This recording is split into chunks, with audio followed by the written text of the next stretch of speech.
Здравствуйте, меня зовут Мария Ахметова, я дизайнер и иллюстратор книги Каюма Насыри Абу-Гулисим.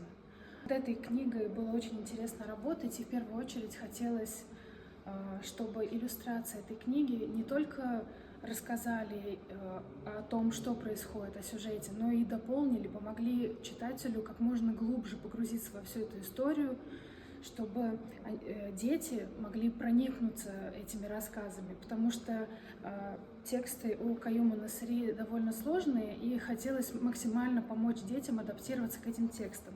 Как только мы открываем книгу, мы погружаемся в эту сказочную атмосферу, в те залы, в которых два брата попали, Абу-Гулисим и Абу-Харис, что они туда попали, и они начали изучать там все эти возможные свои знания получать именно в таких каких-то пещерах. Общим лейтмотивом здесь выступает архитектура мусульманская, которая была известна именно такой какой-то синеватой своей бирюзовой палитрой. То есть здесь цвета как раз присутствуют песчаные. Если обратить внимание на иллюстрации, то можно увидеть, что здесь у нас мы говорим и про арочки наши, да, про нашу архитектуру, про какое-то такое волшебство. И все цветные развороты, они все немножко с мотивами этих арок. Изначально иллюстраций в книге было запланировано меньше, были запланированы только цветные иллюстрации.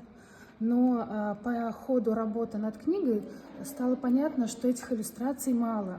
И чтобы помочь удержать внимание читателя на сюжете, чтобы в процессе не стало как-то скучно, да, чтобы детям было проще погружаться в чтение книги, было принято решение дополнить книгу и такими черно-белыми иллюстрациями, в нашем случае просто контуры синие, да, чтобы как раз-таки наполнить книгу чуть большим количеством иллюстраций, потому что, как известно, детям гораздо проще с книгой знакомиться, когда есть какие-то такие маячки, за которые можно зацепиться и порассматривать, как-то поразглядывать все это.